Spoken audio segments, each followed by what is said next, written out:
j'espère que vous allez bien. Pour celles et ceux qui ne me connaissent pas encore, je vous souhaite la bienvenue sur cette chaîne. Je me présente, je m'appelle Céline et je fais de la couture depuis un peu plus de 2 ans maintenant. Aujourd'hui, cette vidéo sera consacrée à une version de la robe Marion de Cactophile.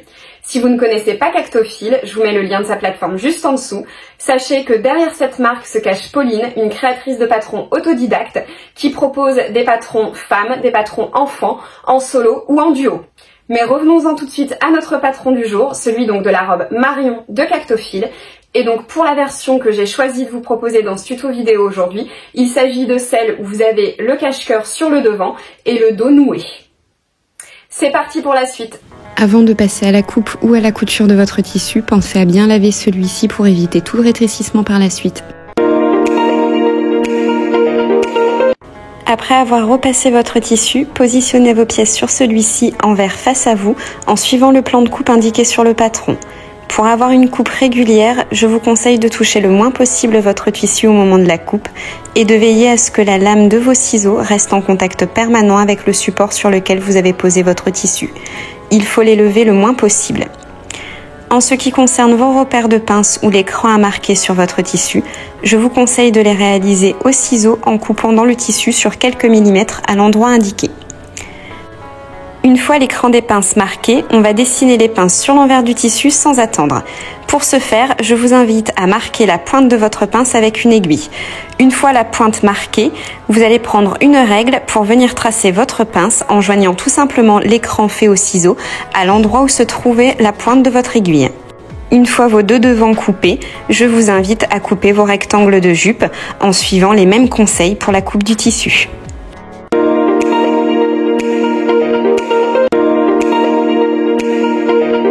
La première étape consistera à venir fermer nos pinces.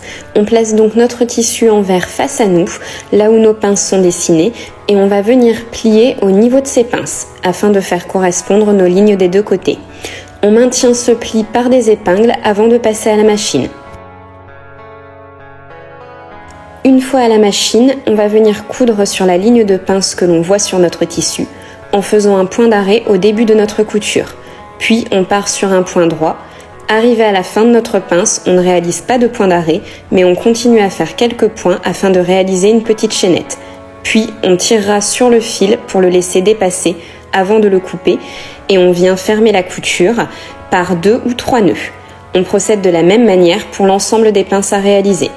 Une fois vos pinces cousues, pensez à repasser celles-ci vers le bas ou vers l'extérieur. Si vous choisissez de réaliser vos bretelles vous-même, il vous faudra plier votre tissu endroit contre endroit, plaquer ce pli au fer, puis rouvrir votre tissu pour venir plaquer les extrémités vers le pli, avant de plaquer à nouveau au fer, pour ensuite replier ces deux côtés sur eux-mêmes et replaquer une dernière fois au fer, avant de venir réaliser un point à quelques millimètres du bord, point d'arrêt début et fin de couture pour fixer la couture de vos bretelles. Vous pouvez procéder de la même manière si vous réalisez vos passants vous-même. On va ensuite venir fixer nos passants et nos bretelles à nos deux hauts coupés dans le tissu principal en faisant quelques points à quelques millimètres du bord. Après quoi, on positionnera nos hauts doublures envers contre envers avec nos hauts tissus principal avant de réaliser une couture à 1 cm du bord, point d'arrêt début et fin de couture, en veillant bien sûr à laisser une ouverture au niveau de la pince afin de pouvoir retourner sur l'endroit par la suite. Une fois cette couture réalisée, on va venir la renforcer au niveau du décolleté en y fixant une bande de droit fil ou de thermocollant. Pour ce faire, il suffira de venir presser quelques secondes avec un fer chaud sans vapeur au-dessus de notre bande de thermocollant. On viendra ensuite cranter nos angles avant de retourner sur l'endroit. Une fois sur l'endroit, n'hésitez pas à mettre un coup de fer au niveau de l'ouverture pour maintenir le pli du centimètre de marge de couture vers l'intérieur. Après quoi, on viendra fermer notre ouverture par un point droit, point d'arrêt début et fin de couture à quelques millimètres du bord avant de venir coudre nos deux hauts ensemble. Pour ça, on vient faire correspondre la pointe de notre haut droit au cran effectué sur notre haut gauche. On fixe ensuite les deux ensemble par une couture à quelques millimètres du bord. Point d'arrêt début et fin de couture. On va venir surjeter les côtés de notre rectangle de jupe et réaliser un rouloté sur le haut et sur le bas. Sauf si vous souhaitez faire un ourlet classique dans le bas, auquel cas vous devrez surjeter également le bas de la jupe.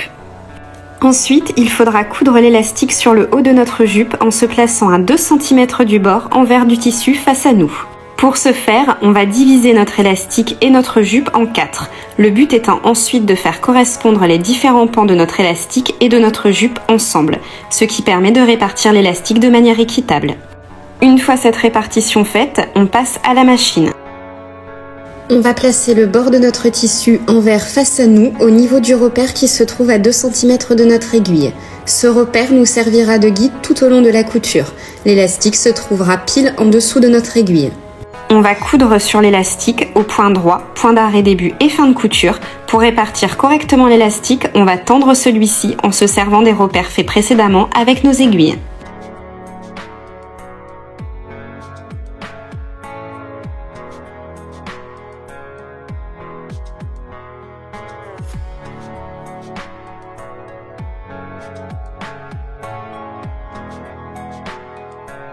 Une fois l'élastique cousu, il faudra donner un coup de fer et un coup de vapeur sur celui-ci afin qu'il récupère sa taille originelle.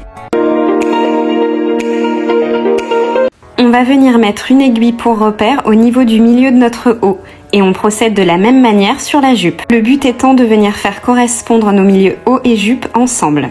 On se place ensuite sur l'envers de notre tissu afin de venir couvrir l'élastique de la jupe par notre haut. Puis on épingle tout le long pour faciliter la couture. À la machine, on peut donc placer l'endroit face à nous, ce qui permet de s'assurer de ne pas prendre le rouleauté de la jupe dans la couture. Comme repère pour la couture, on prendra la couture effectuée précédemment, celle de l'élastique.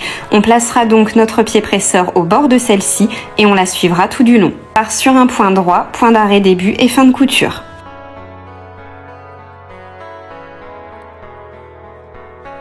Une fois le haut et la jupe cousus ensemble, il restera à fermer la jupe. Pour ce faire, on place le tissu endroit contre endroit et on réalise un point droit à 1 cm du bord, point d'arrêt début et fin de couture. Et si vous n'avez pas fait le choix d'un rouleauté pour le bas de la jupe, il vous restera également à réaliser votre ourlet. Pour cela, effectuez un premier repli d'1 cm dans le bas, puis un second, avant de réaliser un point droit, point d'arrêt début et fin de couture à quelques millimètres du bord. Votre robe Marion est désormais cousue, j'espère que cette vidéo vous aura plu et vous aura été utile. Dans tous les cas, n'hésitez pas à me laisser un commentaire, un pouce en l'air ou à vous abonner à ma chaîne et moi je vous dis à bientôt.